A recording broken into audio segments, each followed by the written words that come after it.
కాంగ్రెస్ పార్టీలో తన ఉనికిని కాపాడుకోవడానికి కేసీఆర్ హరీష్ రావు వంటి పెద్ద నాయకులపై మైనంపల్లి అనుచిత వ్యాఖ్యలు చేస్తున్నారని బీఆర్ఎస్ నేతలు రాజనర్సు పాల సాయిరాం అన్నారు.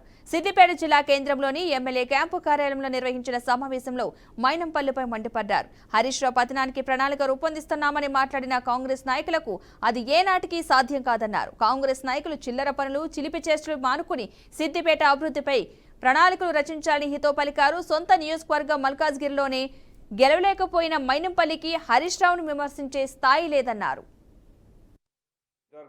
జిల్లా ఇన్ఛార్జ్ మంత్రి కాదు, లేకుంటే మా డీసీసీ ప్రెసిడెంట్ అయితే ఇక్కడ గజ్వేల్కి సంబంధించిన నర్సారెడ్డి గారు ఉన్నారు, ఇక్కడ హరికృష్ణ గారు ఇన్ఛార్జ్గా ఉన్నారు.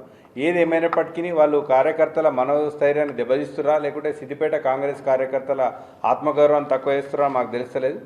ఇంత మొగోడైతే మొన్న మీరు ప్రాతినిధ్యం వహించి మొన్న ఓడిపోయిన మల్కాజ్గిరి పార్లమెంట్లోనే గెలిపిస్తాడు.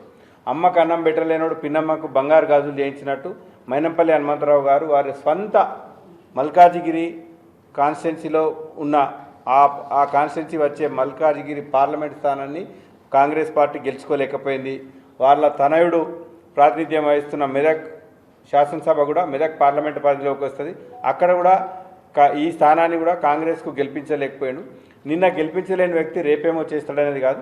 స్థానిక సంస్థలలో ఇక్కడ ప్రత్యేకించి సిద్దిపేట నియోజకవర్గంలో అటు కేసీఆర్ గారు, హరీష్ రావు గారు నిన్నటి తెలంగాణ ఉద్యమ ఘోష, ఇప్పటి ఈ తెలంగాణ ప్రజల శ్వాస, రేపటి తెలంగాణ భవితకు ఆశ, ఇట్లాంటి నాయకులను ఈ గడ్డ ఇక్కడి ప్రజలు వదులుకో